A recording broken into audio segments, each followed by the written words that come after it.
Hello everyone, my name is Zenitsu and I'm back with another Digimon spoilers video. So over the past couple of days we got some new and interesting spoilers, so let's just go over them. First up, we have Majiramon. So Majiramon is going to be another Diva. I believe this is the second Diva that we currently have in the game, and this card is definitely looking to be pretty powerful, especially paired up with the Sovereign, because in the lore, the Divas kind of serve the Sovereigns. So if you pair this up with the Sovereign we currently got, which is Azulongmon, then I definitely think this card is going to be extremely powerful. So what this card is doing is it has two big abilities for being a blue level 5, and the first ability is a when digivolving ability where you get to choose one of your opponent's Digimon and discard its evolution source from the top. So most of the time discarding the evolution source is coming from the bottom, so discarding them from the top definitely is really interesting just because it has some different applications on the different targets,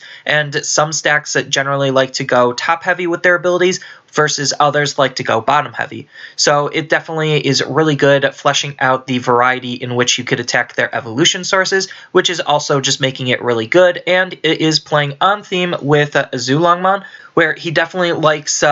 it when we attack the opponent's evolution sources. So I definitely think this is going to be a pretty good card already, but what makes this card even crazier is the fact that he has a really good inheritable skill of when attacking once per turn, if the opponent's Digimon doesn't have any evolution sources in play, then you get to unsuspend this Digimon. So making a Digimon active is just a very classical blue thing to do. That's usually how they like to deal multiple instances of damage in a single turn, is just by having one Digimon attack multiple times. But the crazier thing is if we pair this up with Azulongmon, then we get to utilize the fact that he's going to be gaining Security Attack Plus to deal lots of damage relatively quickly. But this isn't just good for him. You could utilize this with a whole bunch of other Digimon that like to attack evolution sources. So if you wanted to go as far back as BT02, you could pair this up with Vikemon to basically do a very similar thing to what Azulongmon is doing, where you're just going to be attacking multiple times with Security Attack Plus, and that's just already really powerful. But if you pair him up with something like Hexablaumon, then you could trigger the on-attack skill multiple times, and the fact that Hexablaumon has jamming, and you could utilize this even not to just attack again and just to get the restand, to have a little bit of defense to him, just so that way it'll make it harder for the opponents to attack into him or interact with him. So there's just a ton of flexibility on how you could utilize this card, all depending on the types of cards that you're going to be playing with, but I definitely think regardless, this is a really good card to be playing around with for that attacking the evolution source strategy.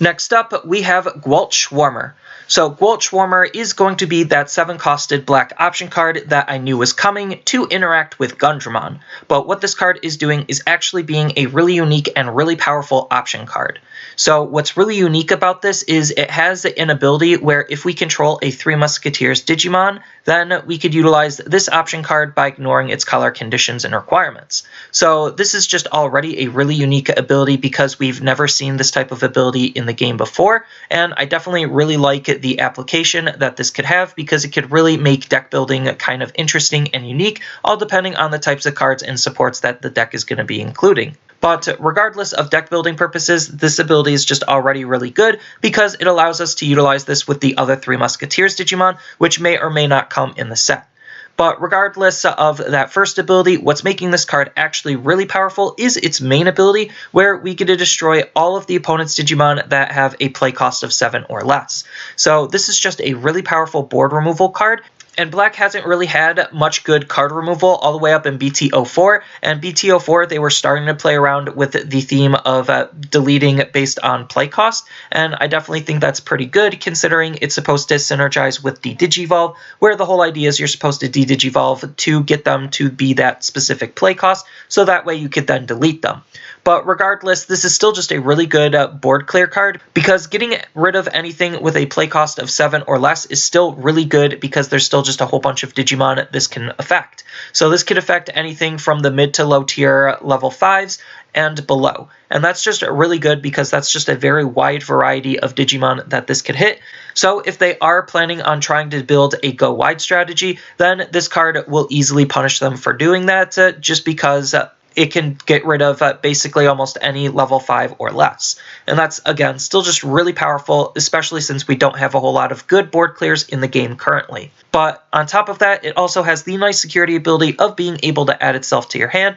so that way if it's checked in the security, you can figure out when is the best time to utilize this card and really threaten and pressure the opponent on restricting some of their plays because they know this card is going to be coming. So sometimes, depending on the type of card, I like this effect versus activating its main effect, but there's pros and cons to both, because if this card were to have the activate the main ability as the security effect, then sometimes this could just whiff and do nothing, but sometimes you really need that just because it could heavily impact the opponent's board and swing games. But I definitely like this being able to add itself to your hand, so that way it's never a dead card. But regardless, I definitely think that this is going to be a really powerful card to be playing around with, and it's definitely going to have some really unique applications, especially with the other Three Musketeers Digimon. And yes, for those who don't know, Gulch is one of the Three Musketeers Digimon. But speaking of the other Three Musketeers, we have another one in the form of Magna Kidman. So Magna Kidman is looking to be a pretty decent Digimon in his own right. Stat-wise, he's not doing anything too special for a red level 6. He has a play cost of 12, evos for 4, and has only 11,000 DP. Although the 11,000 DP on an evo for 4 is a little bit unfortunate, but again, it's not like it's that uncommon. But what he's doing is he has two big abilities. He first has security attack +1, so he just already is going to be able to deal a decent amount of security damage. And then he has a really good when digivolving ability where we get to play one option card from our hand that has a play cost of 7 without paying its play cost. So just already being able to free cast our option cards that have a play cost of 7 is really powerful, just because we have some really powerful option cards we could utilize. So the first thing that comes to mind obviously is the card that was just revealed,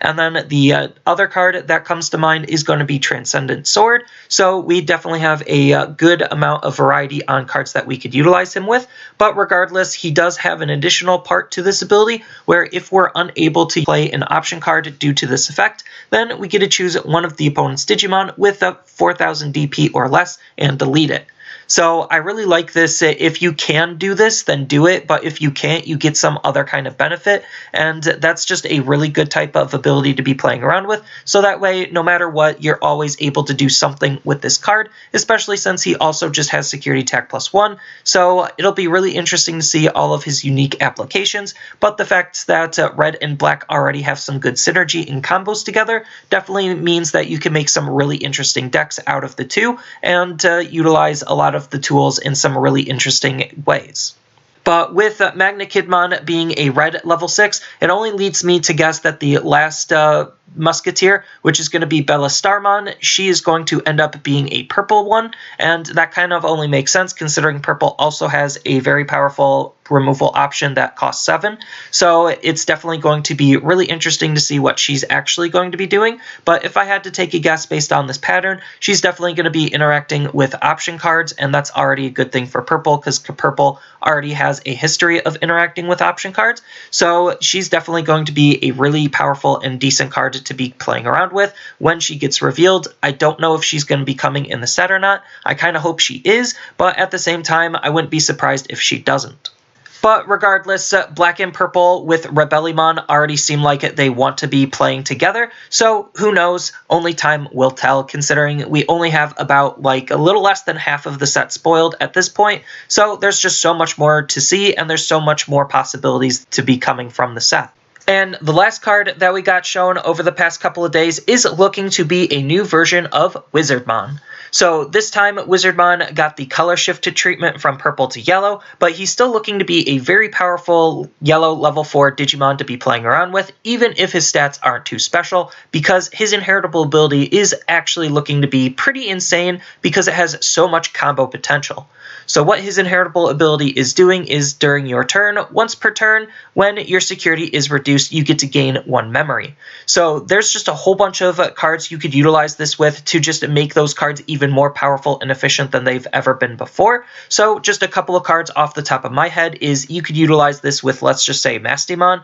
to basically burn both players' securities when you Digivolve into Mastimon. Then with Wizardmon as the inheritable source, you'll be gaining a memory, thus making Mastimon effectively Evo for 3, and that's just really powerful, burning the opponent's security and swinging the same turn with Mastimon on top of everything else that card's doing. And then you could also think about utilizing this with Wargreymon in BT04, just because Wargreymon allows you to basically attack, draw from your security, thus triggering Wizardmon's ability to gain 1 memory, on top of being able to make Wargreymon active and minus 6,000 DP on the opponent's Digimon. You could utilize this with something like Blinding Light to just effectively gain an additional memory if you're actually reducing your own security with Blinding Light. So it'll make Blinding Light basically give you 3 memory, and that's already really insane to think about. You could utilize this with TK, where TK will check your security, add a card to your hands, then recover 1, and then Wizardmon will let you gain a memory for doing that. So there's just a whole bunch of different cards that just interact with the fact that you could reduce your own security in some very meaningful ways, and Wizardmon will just make a lot of those plays that much more powerful, and he's definitely looking to be like a very powerful inheritable skill for Yellow to be playing around with, considering Yellow on its low end really doesn't have a whole lot of really good inheritable skills outside of a couple of select cards. So them getting more powerful inheritable skills definitely just will make the color that much more efficient and that much more powerful in the long run, especially since we already know that they have a whole bunch of cards that can interact with their security, and that, again, just all feeds into itself, making it just a very powerful color to be playing around with as a whole. But a card like this kind of shows and highlights the problems with Yellow, where not one individual part is overperforming, but it is the sum of the parts that is leading to some very powerful synergies that is making the color overperform as a whole. So it is definitely looking to be a very powerful card to be included in Yellow just because of its high levels of synergy with a whole bunch of other currently existing Yellow cards, on top of which we still don't know the rest of what the set is going to hold, especially for the color of Yellow, so they could get even more insane tools that'll make this card even better than what it currently is now. But that's all I really have for this video. As always, feel free to tell me your thoughts down in the comments below, and don't forget to like, share, and subscribe for more content, and I'll see you in the next video.